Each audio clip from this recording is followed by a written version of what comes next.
байгаль орчны яам. За Японы Жако олоодсын хамт 2005-аас 2010 оны хооронд манай энэ төсөл маань хэрэгжсэн.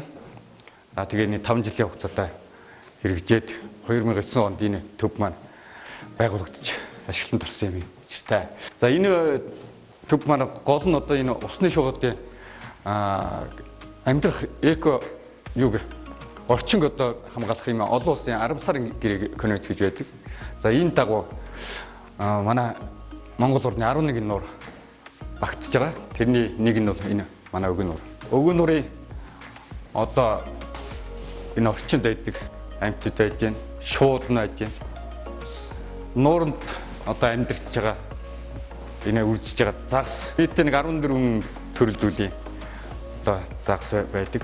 За тэгээд энэ танкин болох дээр бас нөгөө энэ иргэд болоод аялагч жөөч зориулсан одоо мэдээллийн ийм танкин байгаа. Энэ хөтөлбөрүүд он оноор байгаа. Одоо тэгээд 2008 он ийм байсан. 2007 онд ийм байсан. 95 онд ийм байсан. Усны талбай гэсэн гонууд ингээд юм хийж байгаа. зээлжлэлээр